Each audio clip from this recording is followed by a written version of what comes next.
By now, I imagine that you are all hearing about all of the economic and financial phrases of these days, such as deteriorating macroeconomic conditions, the whipping boy of choice for public company CEOs, and that inflation is raging all across the globe. Consumer discretionary spending is weakening. House prices are falling all across the United States, especially in pandemic-era boomtowns in the Mountain West.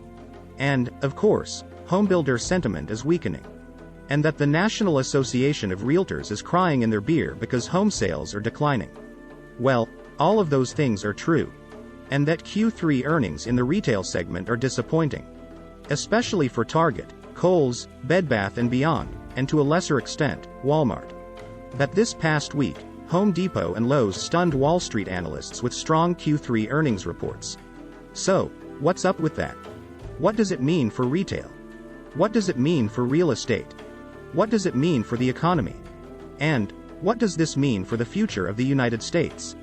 But, before we get into all of that, please press the like button and leave a comment below. We would love to hear from you. Please subscribe and hit the bell icon so that you are notified of upcoming videos. By now, we all know that the U.S. housing market is falling hard from its pandemic-driven highs. But home improvement retailers like Home Depot and Lowe's seem immune to the same pain. As a matter of fact, they are something of a bright spot in an otherwise weak economy. Normally, home building and home remodeling are integrally connected. But, at a more nuanced level, the market forces behind them are actually different. And those differences are what the real estate industry is experiencing now. Home Depot and Lowe's both reported strong Q3 earnings this week. Shares in Lowe's climbed 3% following the better-than-expected earnings call.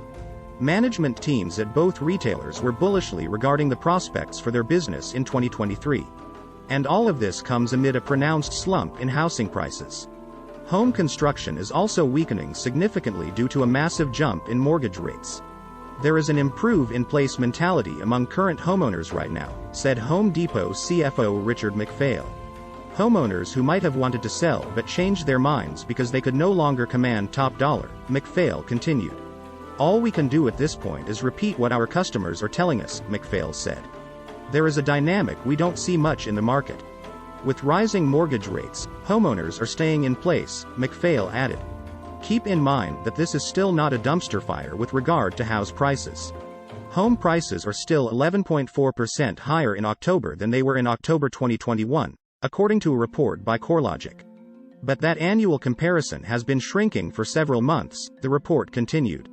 Prices are falling month to month at a far faster pace than normal seasonal trends, the report added. If you recall, there was a phenomenal run-up in home prices during the pandemic. This stunning price increase was fueled by record low mortgage rates.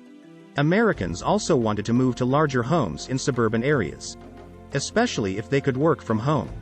The huge price jump gave homeowners huge amounts of equity. In fact, house prices rose by more than 40% in just 2 years. But things changed at the end of the first quarter of this year. The steep and aggressive rise in mortgage rates caused the housing market to falter. Homeowners had a collective $11 trillion in so-called tappable equity, according to Black Knight. Tappable equity is the amount that a borrower can take out of their home while still leaving 20% equity in it. Tappable equity grew by an astounding $1.2 trillion in the first quarter of this year alone. If you divide that by the total number of homeowners, it amounts to $207,000 in tappable equity per homeowner. That equity is part of a three-pronged driver of home improvement, said CEO of Lowe's, Marvin Ellison. Ellison cited 3 drivers. Home price appreciation. The age of the U.S. housing stock, which is roughly 40 years old and that is the oldest since World War II. And high levels of personal discretionary income. So when you look at all those factors, those things bode well for home improvement, and we feel really good about our current trends, said Ellison. Home builders, many of whom work in both home construction and in home renovation, don't feel quite so bullish on their market. As you have probably heard if you follow this channel, home builder sentiment fell in November for the 11th month in a row. It hit the lowest level in a decade, according to a report by the National Association of Home Builders, NAHB. The remodeling sector will fare the best among the residential construction submarkets during this current housing contraction, said the NAHB. The growth rate for improvement spending will slow due to declines for existing home sales, said NAHB chief economist Robert Dietz. However, an aging housing stock, work-from-home trends and a decline for household mobility all favor remodeling spending, said Dietz. Dietz also cites what are called interest rate lock-in effects. Homeowners who locked in a low interest rate don't want to sell a home with a 2.75% mortgage interest rate. If they were to trade up to another home, the rate would likely be around 7% today.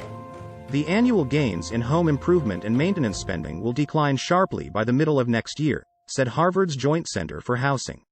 We expect it to decline to a 6.5% growth rate from an unusually high 16% rate, said the center. Housing and remodeling markets are undoubtedly slowing from the exceptionally high and unsustainable growth rates that followed in the wake of the pandemic-induced recession, says Carlos Martin, project director of the Remodeling Futures program at the center. Spending for home improvements will continue to face headwinds from declining home sales, rising interest rates and the increasing costs of contractor labor and building materials, Martin continued. We all know that inflation is raging in basically all sectors of the economy. But consumers seem to want to spend more on their homes. Interestingly, both Lowe's and Home Depot earnings reports showed a drop in the number of sales transactions. That the dollar amount per sale increased. So that netted out to an increase in revenue overall. There is inflation in the market and elasticity, but not to the degree that we anticipated, and the customer shows us they are resilient, said Home Depot's McPhail. House, a home improvement and design website, recently conducted a survey of nearly 4,000 homeowners.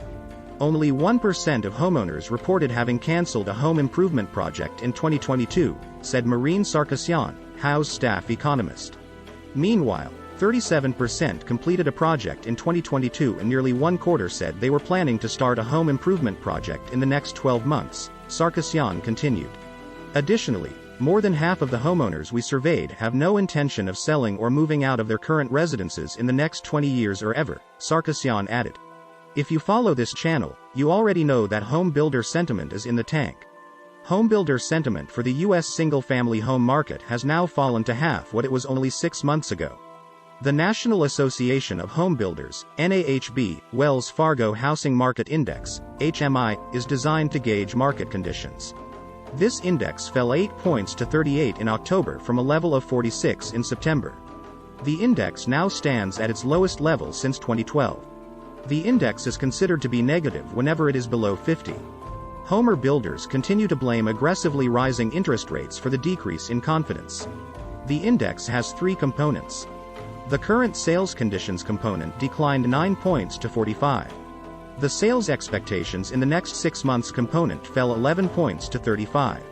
The buyer traffic component fell 6 points to 25. And buyer traffic is a big indicator because it means that buyers are just not showing up. But, what do you think? Please press the like button and leave a comment below. We would love to hear from you. Please subscribe and hit the bell icon so that you are notified of upcoming videos.